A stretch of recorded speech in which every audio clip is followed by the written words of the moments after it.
Radio Soleil sur Internet, c'est au www.radio-soleil.com. Poil à gratter. Avec Hatem El-Nafti. La France vient de déclarer persona non grata 2 ministres du gouvernement Netanyahou. Le 23 mai, Itamar Ben-Gvir, ministre de la Sécurité nationale, était interdit de territoire après avoir diffusé une vidéo humiliante où on voyait des militants de la flottille pour Gaza, dont des ressortissants français, agenouillés et mains liées. Certaines militantes ont même déclaré à Mediapart avoir subi des violences sexuelles durant leur détention. Le 9 juin, c'est au tour de Bezalel Smotrich, ministre des Finances, d'être frappé de la même mesure.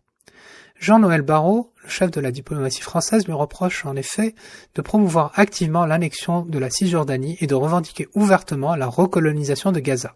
La France n'est pas isolée. L'Irlande, les Pays-Bas, la Slovénie et l'Espagne ont pris des décisions similaires ces derniers mois. En France, ces décisions sont inédites par leur ampleur. En effet, jamais des officiels de ce rang n'ont été frappés de telles sanctions. On pourrait y voir un changement radical dans la position diplomatique française. Mais, à y regarder de plus près, ce n'est pas tellement le cas. Depuis le 7 octobre 2023, la position française est passée d'un soutien inconditionnel à Israël à des critiques de plus en plus importantes. Le 22 septembre 2025, la France devient le premier pays du G7 à reconnaître un État palestinien dont les frontières restent à déterminer. Les attaques israéliennes au Liban, pays arabe le plus proche de la France, ont incité le Quai d'Orsay à hausser le ton, sans jamais franchir le cap des sanctions globales. En réalité, le narratif dominant dans les médias français et auprès du gouvernement Macron est d'imputer la majeure responsabilité de la situation actuelle au cabinet Netanyahou, sans jamais interroger la nature coloniale du régime.